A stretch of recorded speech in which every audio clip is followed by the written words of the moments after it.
7. Do not sit in condemnation, so that you too will not be condemned. For with the judgment you judge, you will be judged. And with the same standard you use, it will be the standard used against you. Now, why do you look at the speck in your brother's eye if you do not take notice of the beam which is in your own eye? How can you say to your brother, let me take the speck out of your eye, when behold, a beam is in your own eye? You hypocrite. First remove the beam from your own eye, and then you will see clearly to remove the speck from your brother's eye. Do not give what is holy to the dogs, nor cast your pearls to the swine, or they would trample them under their feet, and then turn around and rend you. Now, we can't condemn others because Romans shows us where the Creator already loves us, and can't nothing stop his love. So Romans 8:35 says, who will separate us from the love of the Messiah? Will tribune, or distress, or persecution, or famine, or nakedness, or danger, or sword?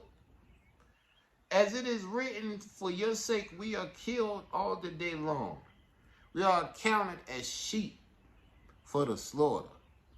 No. In all these things, we are more than conquerors through him who loved us.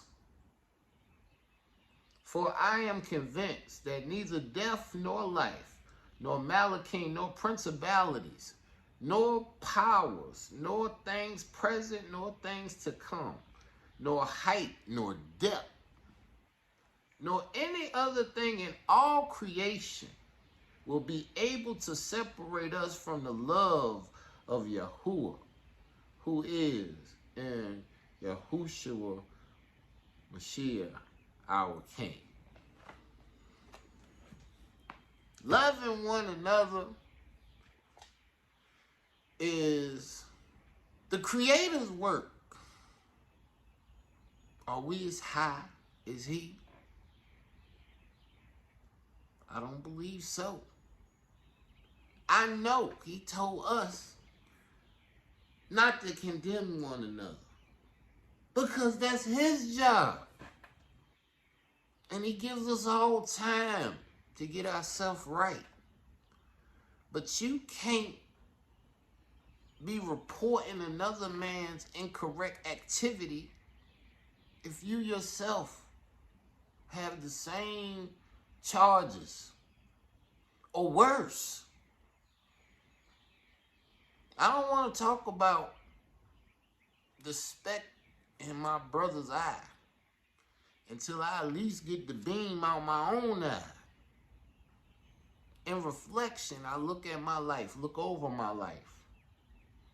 And as a child, I felt anytime somebody called me out of my name, I had the right to fight. I had the right to throw punches. I don't slap. I wanted to punch. And many times I've been called out of my name because I had always been the token chosen to be in a class with predominantly Caucasians. And when I was called out my name, third grade, fourth grade, fifth grade, all the way up to eighth grade in my life. I always felt like I had to fight.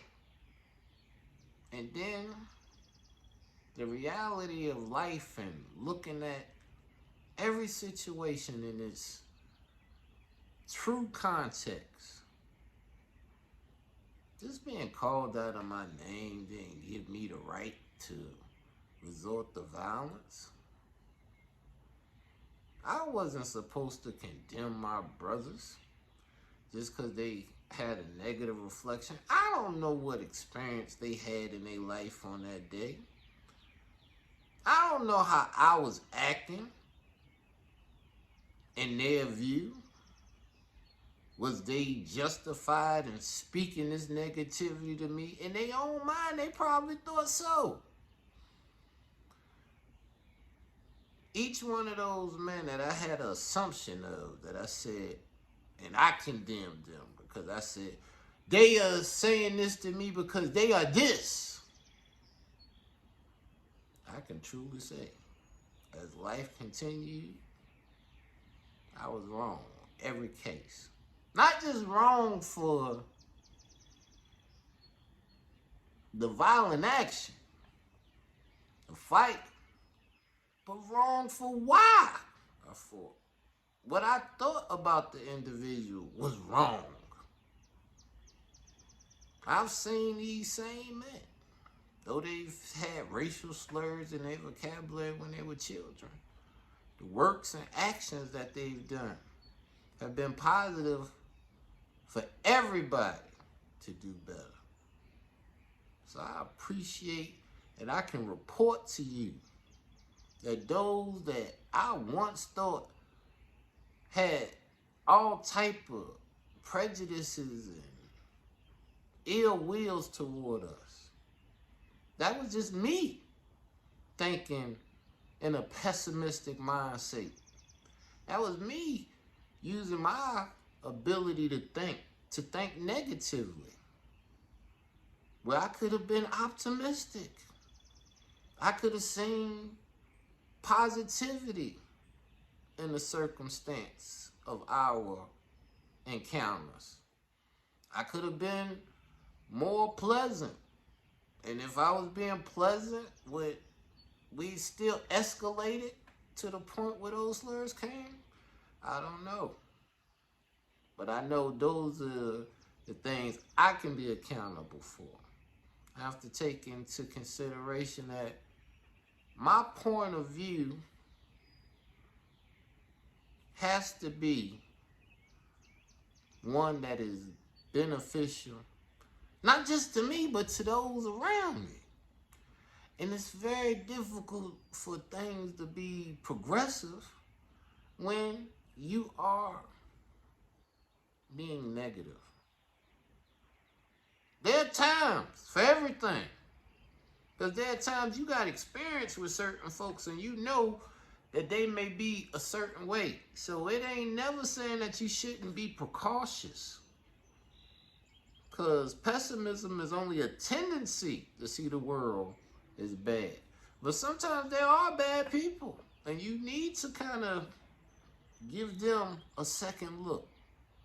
But remember, the Creator said, it ain't nothing.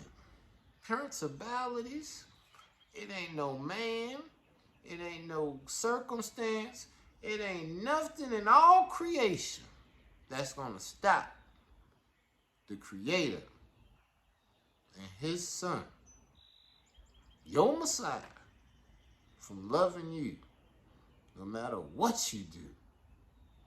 Hallelujah.